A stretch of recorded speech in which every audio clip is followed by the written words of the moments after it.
tal. Ahí está. Entonces, ¿cuál es la definición como tal? La definición va a englobar un aspecto de anormalidades que van desde una laxitud de la articulación, una subluxación leve, hasta una dislocación total de la cadera.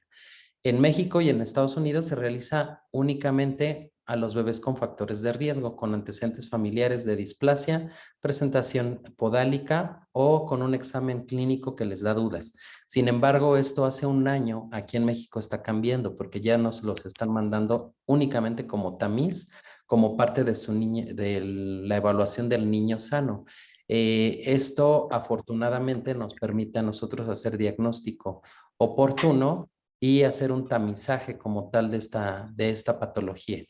Entonces, eso es muy importante y así como está llegando a México, en Chile, por ejemplo, ya lo hacen desde hace mucho tiempo, ¿no? No somos un lugar que únicamente se esté concentrando aquí o que se apunta de lanza, ya lo hacen en muchos lugares y es por eso la importancia de que ustedes sepan realizarlos. ¿Cuál van a ser las teorías? Son dos principales, una que dice que es laxitud ligamentosa y eso va a producir que las fuerzas mecánicas como tal deformen el acetábulo.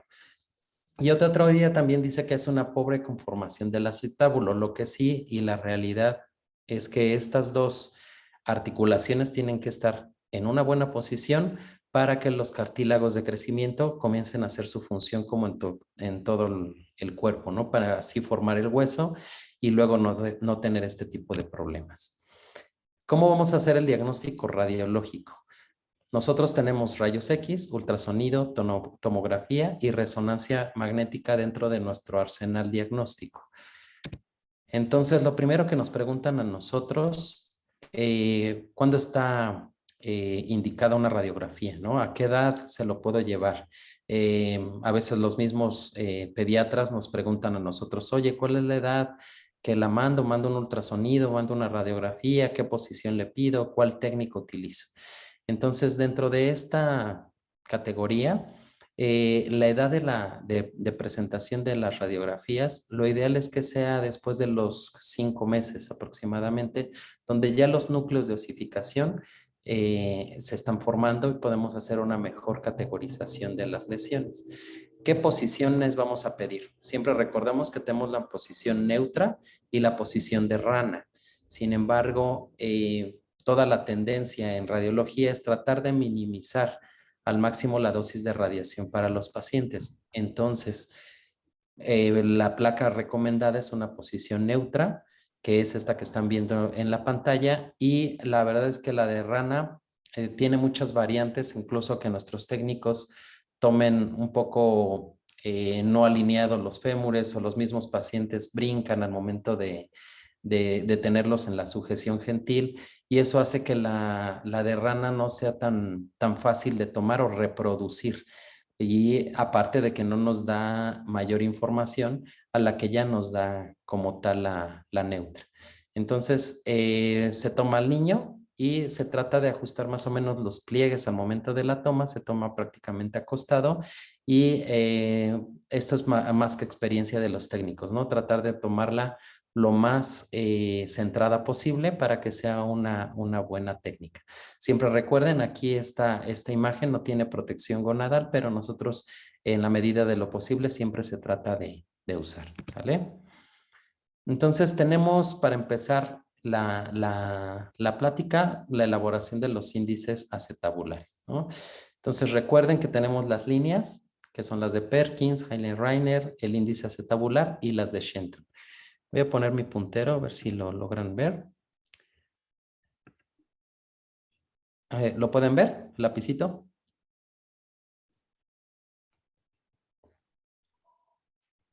Hola, hola. Ok. Aquí tenemos estas líneas. Entonces, esta parte de aquí se llama cartílago trirradiado y para la de Heine-Reiner vamos a trazar la unión de los dos puntos de cartílago que justo es en el vértice del cartílago trirradiado. Esa nos va a dar nuestra primera línea horizontal. La segunda se va a tratar de hacer un ángulo de 90 grados con respecto al borde lateral del acetábulo y se traza 90 grados y esa va a ser la línea de Perkins, justo al ladito del borde del acetábulo. Y la segunda, vamos a trazar todo el techo acetabular, que es la unión del cartílago trirradiado con el borde externo del acetábulo. Esa va a ser nuestras directrices y aquí vamos a tomar los ángulos. Tenemos esta tablita que nos indica cuál es lo normal en índices acetabulares.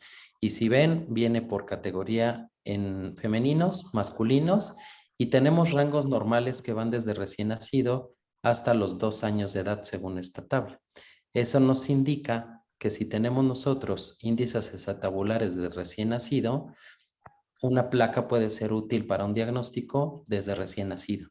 Entonces, gracias a estos parámetros que tenemos aquí, nosotros podemos evaluarlos y independientemente si tenemos un ultrasonido más una radiografía, que sería lo ideal, en pacientes a veces no controlamos nosotros a los médicos que nos llegan a pedir una radiografía en posición neutra en un paciente recién nacido, ¿no?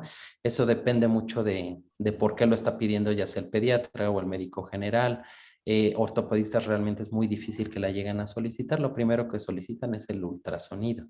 Pero para que sepan, se puede poner desde recién nacido estas disectrices y podremos ocuparlas adecuadamente.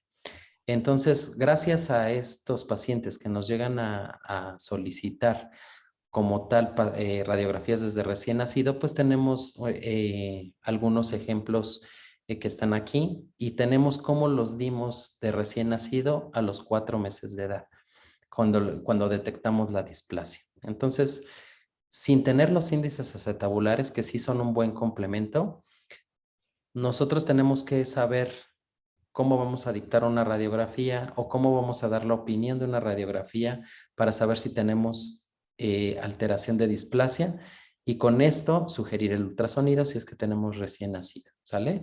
Entonces, ¿qué van a ser las primeras alteraciones óseas que se van a presentar? Tenemos que el techo acetabular es relativamente recto.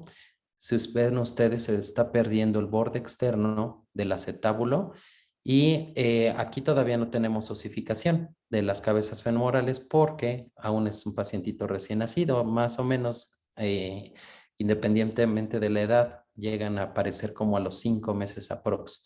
Entonces, en un recién nacido es normal no verlo, entonces no tenemos ese parámetro. Pero con esta placa, por ejemplo, sospechamos de displasia acetabular, mandamos el ultrasonido corroborando el diagnóstico y a este paciente como tal se le dio un seguimiento cada mes por ultrasonido hasta tener esta placa de 4 meses que ya lo dimos de alta. Entonces, si ven las alteraciones que teníamos de un borde externo parcialmente definido, aquí el índice acetabular que no lo puse, pero estaba amplio, tenemos prácticamente un techo acetabular recto y esto es la evolución ya cuando le pusimos el arnés de Pavlik, se le pone el arnés y cada mes lo estamos valorando por medio de ultrasonido y ¿qué vemos en cambios? Vamos a ver que esta ceja ya se formó, que es el borde externo, ya lo vemos con un ángulo bien definido, el borde externo del acetábulo, y comenzamos a ver cómo se va haciendo horizontal el techo acetabular. Entonces, este es un paciente con displasia por radiografía que evolucionó bien con el tratamiento y prácticamente aquí ya a los 4 meses de edad está dado de alta. Entonces, en un paciente recién nacido se le dio la oportunidad de que se le diera tratamiento inmediato y en 3 meses quedó listo para el alta. Aquí tenemos otro ejemplo, tenemos recién nacido y cómo fue evolucionando a los 2 meses y a los 4 meses. Vemos también cómo se hizo el borde externo bien parcialmente definido, vemos apertura del índice acetabular como tal y luego vamos viendo la transformación que va teniendo hasta obtener los resultados adecuados, ¿sale? Y aquí tenemos pues pacientitos que yo siempre les digo, ¿no? Son muy evidentes y pues cualquiera ya los da, o sea, ya los ven y dice uno, esto es una displasia acetabular, pero ya es algo severo como tal. ¿Qué vamos a ver? Vean cómo el borde externo no se ve. Vemos un techo acetabular prácticamente que se une con el borde externo, prácticamente nulo, vertical.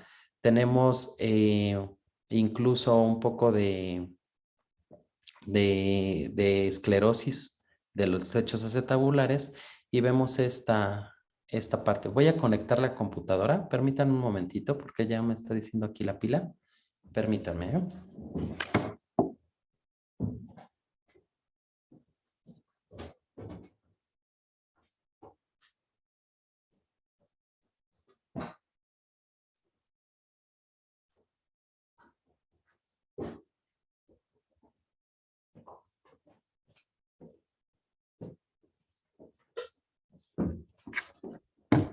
Muy bien, una disculpa, ¿eh?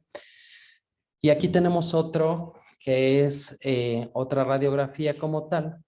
Voy a poner aquí. Y vamos aquí a esta parte donde la cabeza del fémur está totalmente dislocada, está hacia arriba y la vemos fuera de su lugar totalmente, ¿no? ¿Cuáles son las consecuencias? Que el borde externo no está bien definido, no hay prácticamente techo acetabular. Y aquí tenemos un escano que nos permite ver de una tomografía todos los cambios que no se secundarios a esto. Vemos esclerosis del borde, vemos incluso cómo se llegan a formar quistes subcondrales y comenzamos a ver el neoacetábulo que se empieza a formar. Si este paciente se deja evolucionar de esta manera, pues va a ser otro huesito o otro techo acetabular como tal. No sé si tengan alguna duda con respecto a rayos X. Hay otras mediciones que se pueden hacer, incluso para poderlas ver de esta manera, pero finalmente con esto tienen un buen diagnóstico y lo podemos ver de manera general. Entonces, antes de pasar a ese tema o brincar al tema del ultrasonido, no sé si tengan algún comentario con respecto a esto. A ver, voy a ver aquí el chat. Chicos, ¿algún comentario que tengan? Hola, Doc, ¿sí? ¿Me escucha? ¿Sí? Te escuchamos, Hola, sí. Doc, es que te habla William. Hola, hola, William. Doc, te quería hacer una consulta. Claro. El paciente pediátrico prematuro, ¿a qué edad es recomendada hacer la proyección neutra de cadera? Yo siempre les voy a recomendar que inicien con ultrasonido. No es recomendable la radiografía. La radiografía prácticamente la dejamos para pacientes mayores. Si van a empezar un abordaje como tal, debe ser ultrasonido. En primera, porque no usa radiación. En segunda, estos pacientitos, pues hay que cuidarles mucho esa dosis de radiación, ya que como va directamente el rayo a donde están las gónadas, pues es algo riesgoso. Entonces, nosotros tenemos estos antecedentes, no porque los solicitemos nosotros como radiólogos, sino porque a veces te lo llega a solicitar algún pediatra, algún médico general y pues se tienen que hacer, ¿no? Pero la recomendación es que se vayan directo al ultrasonido y la radiografía la dejemos para pacientes a lo mejor de 5 o 6 meses en adelante. Perfecto, Doc, muchas gracias. No, de nada. ¿Algún otro comentario? Sí, yo soy el doctor Bernasconi, ¿qué tal? Hola, doctor. ¿Qué tal? Quería hacer un pequeño aporte a eso que me parece correcto. Nosotros Claro. en nuestro servicio, en los prematuros, si vienen con maniobra Ortolani positiva y si hay una simetría de pliegues, le ponemos protección gonadal y le hacemos la radiografía igualmente para ver la línea, a ver qué está pasando, a ver si justamente tiene una subluxación o una displasia congénita. Y esa, es decir, siempre y cuando tengamos la ortolani positiva y siempre y cuando haya una asimetría de pliegues, porque a veces cuando uno en ecografía con las rodillas al cenit hace la maniobra de push and pull, ¿no es cierto?, que es entrar y sacar la piernita para adentro, muchas veces en prematuro se disloca y entonces podemos tener un falso diagnóstico de la otra cadera, que las dos se pueden dislocar, y en realidad lo único que estamos haciendo es tratando un prematuro. Así que me parece correctísimo lo que usted dice, doctor. Bueno, nosotros tras años de experiencia lo que sí hacemos exclusivamente en aquellos pacientes que son, como acabo de decir, prematuros con asimetría de pliegues y Ortolani, positivo. La plaquita con protección gonadal, un triangulito de plomo, se la realizamos. Quería decir ese aporte, por lo menos. Claro, doctor, no, y es muy apreciado y atinado el comentario, porque finalmente sí nos lo llegan a pedir. Entonces tenemos dentro de nuestro arsenal la posibilidad de esta radiografía. En mi experiencia, yo creo que ahorita que entremos al tema del ultrasonido, vamos a ver dónde se toman las mediciones como tal y cuándo utilizamos como tal la fase dinámica, y de ahí seguimos comentando este tipo de experiencia que tenemos ambas instituciones. ¿Les parece? Muy amable, sí, exacto, doctor, gracias, es muy amable. Perfecto. Pues muy bien, entrando al tema del ultrasonido, generalmente se va a basar en dos situaciones. Uno, vamos a ver la configuración de la fosa acetabular. La otra es la posición de la cabeza femoral con y sin maniobra de estrés. Y otros artículos también toman en cuenta la medición de la cabeza femoral como parámetro. Sin embargo, si usamos estas dos situaciones, que es la configuración de la fosa acetabular con su borde externo, ver dónde está localizada bien la cabeza femoral, con eso vamos a tomar primero las mediciones, que es en una fase neutra. Y en la posición de la cabeza femoral con y sin estrés vamos a ver el grado de cobertura, pero finalmente el diagnóstico como tal lo vamos a hacer solamente en la posición neutra, ¿sale? Entonces, aquí tenemos la anatomía, que es la básica. Otra vez repitiendo lo que ya vimos, este es el techo acetabular, el borde externo. Aquí ya tenemos un núcleo de osificación, que nos quiere decir que ya es un pacientito más o menos de 5 meses, y tenemos cómo se va a ver por ultrasonido, ¿sale? Entonces, esto azul representa el cartílago trirradiado, el 1 sería el techo acetabular, y ya el 2 y el 3 sería como parte de la fosa como tal. Vamos a tener esta imagen del lado derecho, que es el 1, que es prácticamente el techo óseo, y lo vamos a dividir con el techo cartilaginoso. Entonces eso es como se ve en la 3D y es como esto lo vamos a evaluar. Aquí mucho ojo, los ortopedistas nos van a pedir que hagamos estas proyecciones.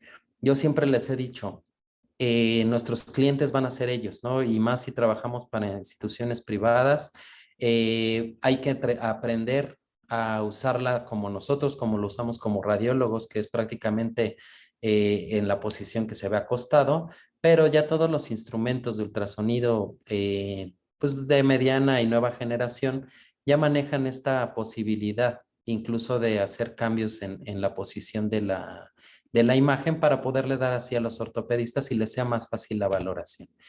Entonces, ¿qué es lo que nos piden ellos? Ver esta imagen como tal, ¿sale?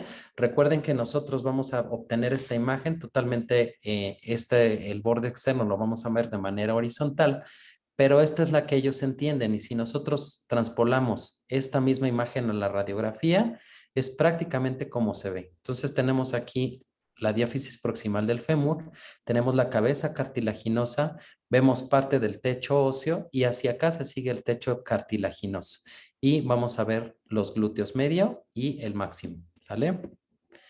Así es como nosotros lo aprendemos a ver y así es como todos los radiólogos hemos hecho experiencia en esto, ¿no? Entonces aquí está cómo se ve el borde externo del acetábulo. Vemos aquí la unión prácticamente del borde externo con el techo acetabular. Esta es muy importante para el diagnóstico, porque si ven, van a ver un cambio de orientación. Venimos con una imagen horizontal y aquí se va a hacer una unión de un bordecito cóncavo con un convexo. Ese se va a llamar turning point y ese turning point es el que vamos a utilizar nosotros para nuestra medición. Si no identificamos este turning point, todas las mediciones que hagamos van a estar mal. Incluso podemos subdiagnosticar luxaciones o sobrediagnosticar luxaciones si no lo identificamos. Aquí en forma esquemática lo vemos y decimos, bueno, es fácil de ver, pero ya en los ejemplos y ya al día a día es un poquito difícil y sí se requiere un poquito de práctica para localizarlo. El otro punto va a ser el labrum.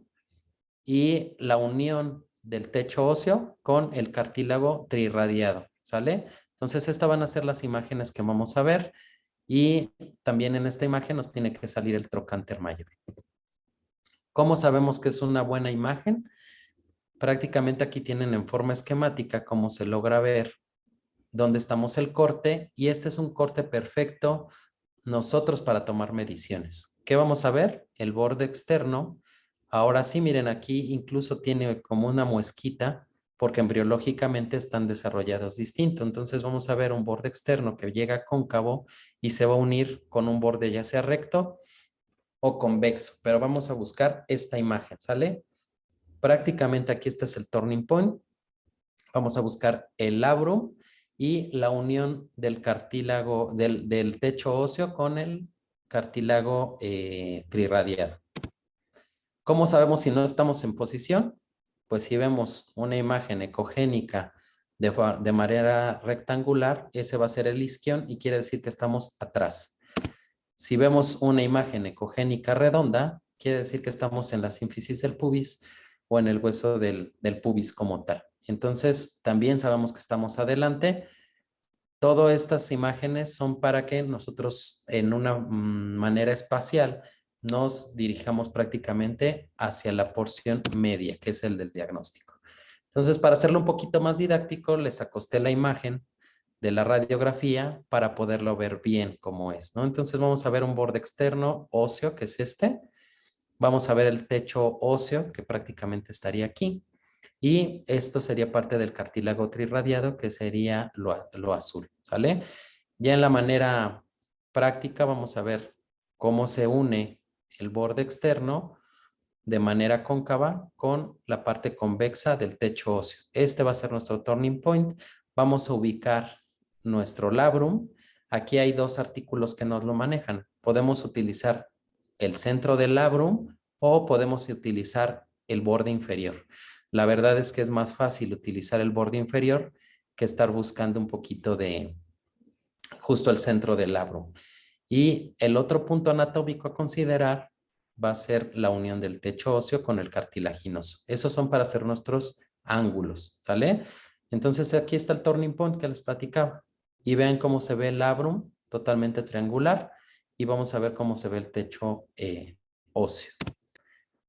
Como les contaba, todas las mediciones se van a realizar en reposo sin estar modificándolo con el paciente. Porque si es una cadera luxable o como dice el doctor, que se luxa muy fácilmente y tomamos las mediciones luxada, pues nos va a salir algo real como tal, ¿no? Se ha metido ahí Entonces, el coso ese. tenemos ahí un poquito de interferencia. Si pueden silenciar su micrófono, por favor. Entonces, todas las mediciones van a ser aquí en reposo y en esta parte dinámica vamos a ver si la cadera se sale o se luxa y vamos a ver la relación que tiene con la cobertura, que vamos a ver más adelante, ¿sale? Entonces, ¿cómo vamos a hacer la maniobra del ultrasonido? Hay dos técnicas. La verdad es que esta, para mí, es más fácil de controlar al paciente. Un papá nos puede estar ayudando en esta parte y nosotros tenemos un poquito mayor de fidelidad al momento de sacar las imágenes en esta posición. ¿Por qué? Porque se controla un poquito más al niño. Otros sí, como dicen, las rodillas lo pueden hacer al cenit, pero los niños se están moviendo muchísimo, están llorando. Entonces, esta es una manera práctica que yo les comparto. Sin embargo, sí les quiero decir que la técnica dice que se hagan hacia arriba. Sin embargo, en la práctica, pues ya de muchos años que hemos tenido haciendo estos ultrasonidos, vemos que no hay tanta modificación en esta técnica. Incluso ya se están haciendo algunos dispositivos que son como de foamy o de un material un poquito gentil, digamos, donde se coloca al niño y el niño precisamente está en esta posición. Entonces, no vamos tan mal en cuanto a esta técnica, ¿sale? Entonces, estas ya son imágenes de pacientes, por ejemplo, que se tomó de este paciente y vemos el borde externo y vemos aquí que, cómo se hace un poquito la pérdida de esta imagen cóncava con convexa. Aquí prácticamente se hacen rectas, pero aún así podemos detectar la unión del borde externo con el techo óseo. Este sería nuestro primer turning point. Vamos a localizar el labrum, que estaríamos aquí, y vamos a localizar la unión del techo óseo con el cartilaginoso. Esos son nuestros 3 puntos a tomar. Ya con estos 3 puntos vamos a trazar nuestras líneas. Vamos a trazar primero la horizontal. Vamos a trazar la unión del turning point con el acetábulo. Aquí siempre podemos ganar 1 o 2 grados para que nosotros nos correlaciona bien en las escalas.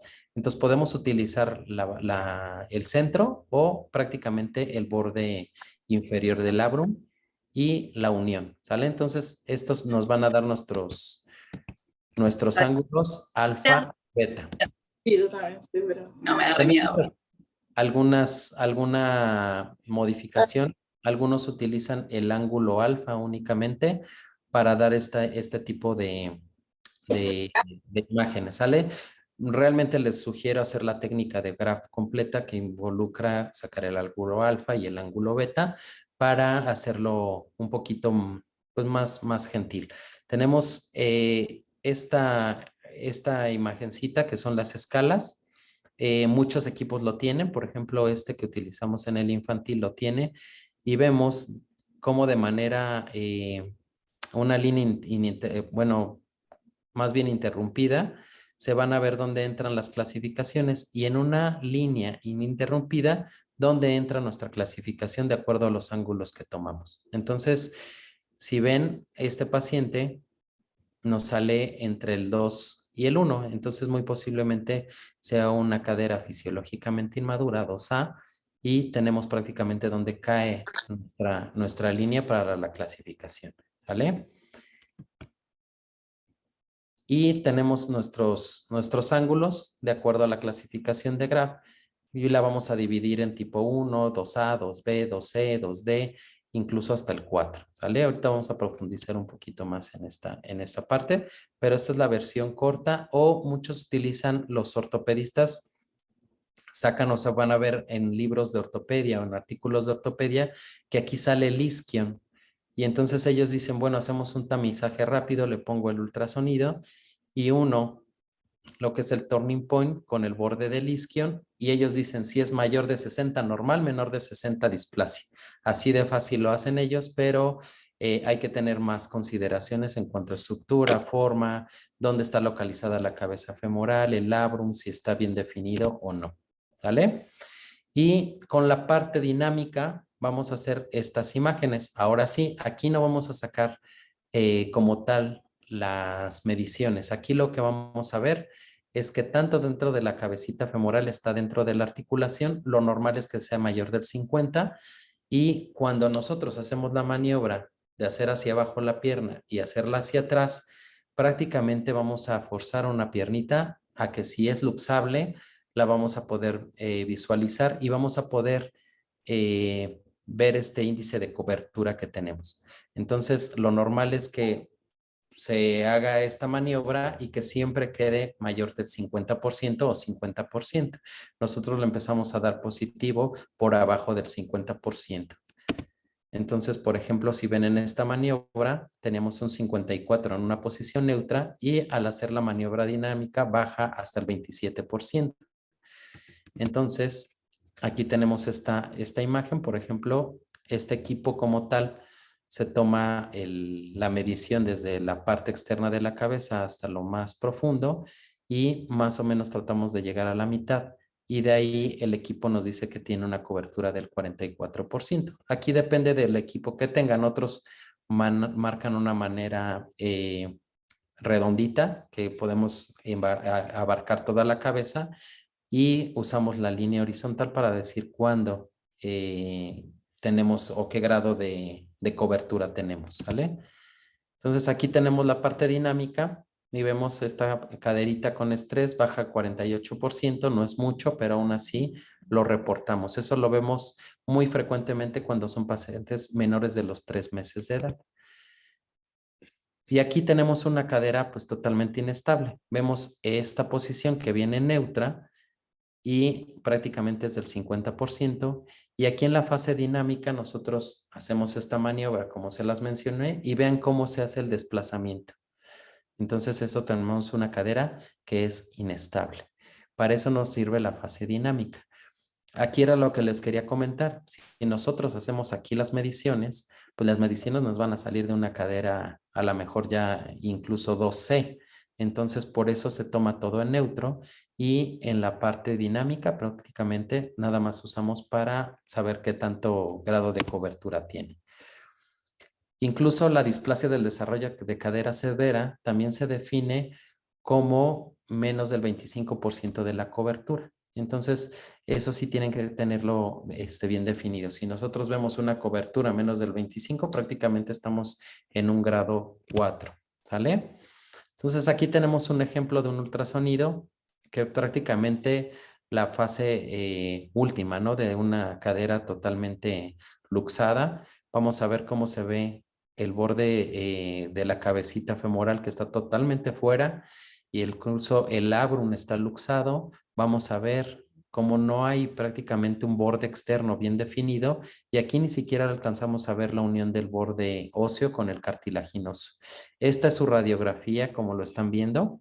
Entonces, este es un paciente con una displasia totalmente severa y veamos cómo correlaciona totalmente la imagen del ultrasonido con la radiografía. Entonces, esto es lo que buscan los ortopedistas, ¿no? Que les pongamos esta imagen porque finalmente es cómo se correlaciona el ultrasonido con una imagen clara que todos tenemos definido, que es o más familiarizados, que es una radiografía. Entonces, es por eso que yo les sugiero que después de hacer todas sus mediciones y las pongamos así, no pasa nada que podamos hacer estas últimas proyecciones que son de cortesía para nuestros ortopedistas o nuestros pediatras que sí están familiarizados con esta imagen, ¿sale? Aquí tenemos otra, se intenta a veces medir, pero dentro de la nueva clasificación de Graf, el 4 es algo que ya no es medible, ¿no? Por ejemplo, esta se intenta medir, pero pues realmente entra de algo no medible. Incluso cuando vemos esta gráfica, nos avienta la línea prácticamente hasta el final, ¿no? Es un grado 4. Vemos cómo se ve el borde externo del acetábulo, la cabeza femoral y vamos a ver cómo se ve el fémur y el trocánter mayor totalmente fuera de la cavidad. Aquí tenemos un control. Este niño se diagnosticó a las 3 semanas de vida. Vean cómo se ve el desarrollo del borde externo totalmente luxado. El labrum está luxado, tampoco se ve. Logramos ver parte del trocánter y de la diáfisis proximal del fémur. Este niño a las 3 semanas se empezó a dar tratamiento con el arnés de Pavlik y nos piden a veces los ortopedistas un seguimiento mensual por ultrasonido. Entonces, ¿qué vamos a ver en los seguimientos? Pues que prácticamente esté dentro todavía la cabecita en la cavidad, que se esté estimulando este crecimiento o esta osificación correcta del acetábulo. Y nosotros en los seguimientos únicamente tenemos que ver con el arnés puesto cómo se ve la relación con respecto al acetábulo. Todavía podemos saber la clasificación porque ya no hacemos la maniobra dinámica. Esto para evitar que si era una cadera luxable o que todavía no está bien osificado, nosotros la saquemos de su lugar. Entonces prácticamente se hace con el arnés puesto el seguimiento y vamos valorando cómo se va formando el hueso. Entonces aquí vemos cómo ya se veía un borde externo aquí ya en desarrollo y a los 3 meses del tratamiento, pues vean cómo mejoró totalmente. Ya vemos un borde oso bien definido. Aquí tenemos el turning point. Vean dónde está el labrum ya en esta posición y vemos parte del techo óseo y el cartilaginoso ya en una situación adecuada. Entonces este niño tuvo prácticamente hasta los 3 meses de vida el arnés y se dio de alta ya con un diagnóstico de cadera madura.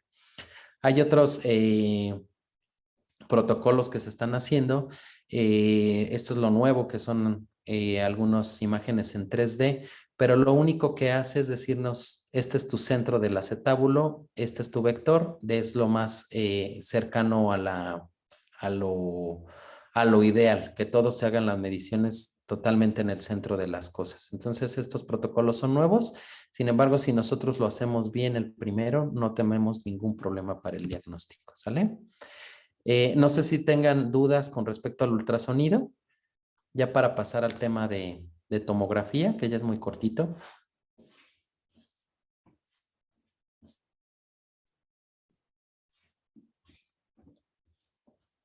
¿Todo bien? Perfecto. Entonces, nos van a pedir la tomografía prácticamente a pacientes que no tuvimos la oportunidad de hacerle un tamiz de cadera o un paciente que nunca le hicieron un ultrasonido ni radiografía. Entonces, son pacientes pues ya prácticamente a veces mayores de 1 año que nos llegan a pedir esto y esto es para ver que no es el diagnóstico como tal, sino ya es para planeación de la corrección quirúrgica, ¿no? Entonces vean cómo prácticamente vemos los cambios aquí en los bordes óseos del techo acetabular y los vamos a ver incluso irregulares, los podemos saber incluso como se ven aquí en la imagen un poquito como carcomidos, vemos la cabeza en este caso que está totalmente fuera y podemos incluso tomar los ángulos de anteversión sumando haciendo los ángulos de la cabeza femoral con respecto a los cóndilos de la rodilla. Y eso, todas esas situaciones las llegan a pedir, pero ya es para la planeación quirúrgica, porque desgraciadamente estos pacientitos no tuvieron un diagnóstico oportuno. Por eso cada que me piden, por ejemplo, dar esta plática de cadera, son de las que más me gustan porque sí podemos hacer cambios en nuestra sociedad, incluso en el país en el que nos encontremos, podemos darle la oportunidad a un niño de que no llegue a esto, ¿no? Que no llegue a un evento quirúrgico como tal. Entonces, la tomografía pues prácticamente nos va a ayudar para pues ver cómo quedaron todas sus secuelas y la planeación que van a tener. ¿Qué vamos a encontrar también aquí? Pues vean este borde acetabular, pues prácticamente ya tiene osteofitos. Vamos a ver quistes subcondrales que se generan por el choque de las dos estructuras óseas ya sin cartílago, pues protegiéndolo, ¿no? O protector de esta parte. Vamos a ver cómo ya se forman estos osteofitos y este paciente si sigue así, pues va a ser un neoacetábulo y es por eso la marcha de pato que queda después de este tipo de secuelas, ¿sale? Entonces, eso sería realmente todo con respecto a la displasia de la cadera. Yo los invito a practicar el ultrasonido y a no dejarnos que nos ganen otras especialidades, no por hacerlos menos, sino porque nosotros somos los especialistas en el manejo de la imagen. Entonces, poco a poquito nos están ganando terreno otras especialidades como son terapia intensiva, que ya hacen también sus ultrasonidos, los ortopedistas en estos casos. Entonces hay que tratar de que nuestra especialidad se siga respetando como tal y haciendo este tipo de, de intervenciones, ¿no? Que sí son muy útiles y nos dan una oportunidad de que un niño pues no quede cojito o ahorrarlo el estrés de una cirugía pues prácticamente mayor. Entonces, eso sería todo con respecto a la plática. Tenemos aquí creo que dos preguntitas. Déjenme ver si me deja subir. Ay. Ay, no me deja. Ok, dice, si el ecógrafo no tiene software para calcular el ángulo, ¿cómo podemos calcular? Ok, hay dos maneras. Aquí, si no lo tiene, lo pueden pedir directamente con el proveedor. Es un software que se carga y realmente no es muy costoso. Todos los equipos, cuando van a comprar un equipo nuevo, siempre deben de preguntar que tenga todas estas licencias abiertas. Si no, se puede comprar. Eso sí sería una buena inversión. Y si no lo tiene el software y tienen una estación de trabajo, se pueden mandar las imágenes a la estación de trabajo y ahí tienen las funciones para hacer los ángulos. Entonces se puede trazar el vértice horizontal y podemos buscar todas nuestras estructuras anatómicas para hacerlo de esta manera. Entonces sería dos, siempre la tecnología, vamos a depender los radiólogos de ella. Y la otra, pues la menos indicada, pues podemos hacerlo también a la manera antigüita, imprimir las imágenes y trazarlos con los transportadores, ¿no? Pero pues ya cada vez más tenemos programas incluso gratuitos como Osiris, que funciona para Mac, o para el Radian, que funciona para Windows. Entonces podemos nosotros tomar las imágenes, enlazarlas a nuestra computadora y de ahí tomarlas. Sí tenemos muchas opciones en caso de no contar con el software, pero recuerden siempre que buscar estos parámetros anatómicos. Si ustedes tienen estos parámetros anatómicos, déjenme buscar, aquí. Voy a cerrar esta. Uy, algo pasa aquí. Listo. Si ustedes tienen estos puntos anatómicos, pueden hacerlo a la antigüita en papel, pueden pasar esta imagen a cualquier software y de aquí trazar las líneas. Entonces sí tenemos opciones y lo podemos hacer así. ¿Alguna otra pregunta, comentario?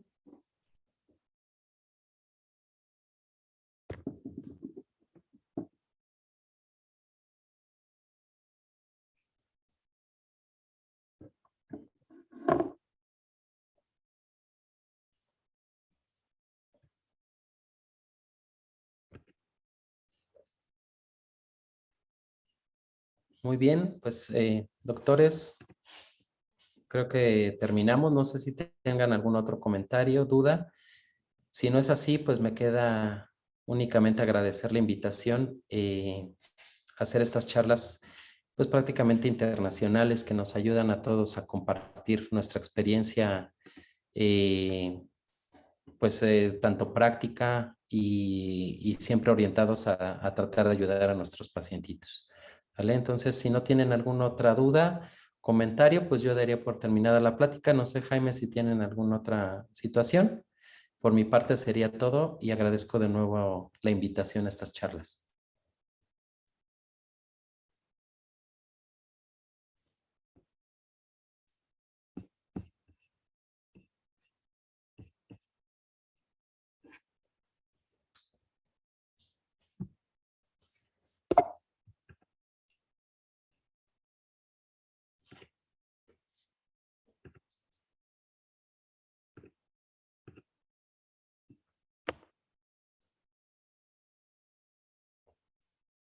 Ok, aquí nos preguntan en el chat. ¿Ya no me escuchan?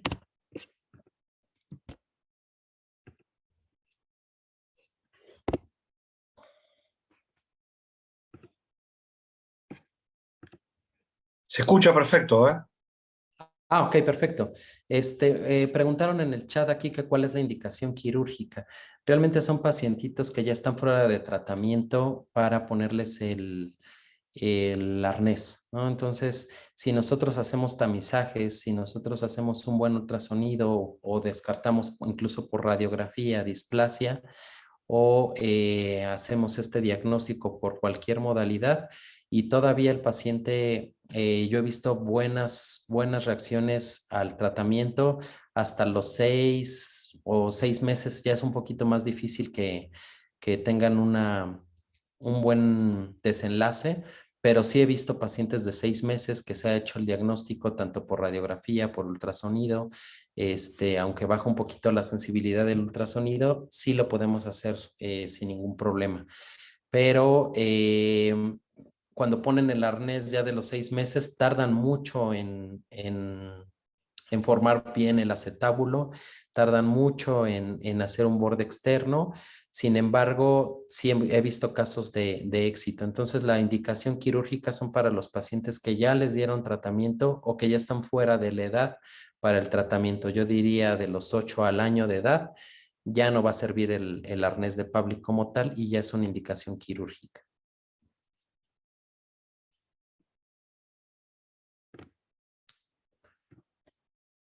Pues perfecto, doctores. Entonces, aquí salió otro en el chat. Muchas gracias. Entonces, si ya no hay otra duda, yo me despido. Muchas gracias, doctores. Tienen mis datos por cualquier cosa, situación. Estoy para servirles y tienen aquí un amigo en México. ¿Sale? Les Doctor, agradezco. espectacular. Gracias de verdad. Bueno, yo soy Diego Lowenstein, el director médico de Bioimágenes. No solamente soy la postura de la ranita, ¿no? De la radiografía Lowenstein, ¿no? Cuando hablaba de la Claro. radiografía de la ranita, la radiografía de la posición de Lowenstein. Bueno, te agradezco, Israel, por la charla súper clara. Nosotros, en general,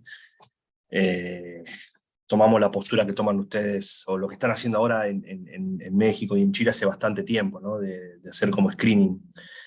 Por eso es que este tema en Argentina es un tema súper de moda, tan realmente... no hay bebé al que no se le haga.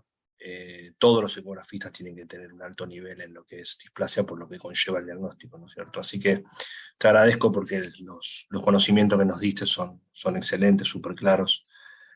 Así que bueno, gracias, Israel, por tu clase. Muchas gracias. No, muchas gracias a ustedes por la invitación. Cuando gusten, aquí andamos. Si gustan que la repitamos, no hay ningún problema. Pues tenemos ahí el contacto a través del doctor Jaime, con mucho gusto. ¿Sale?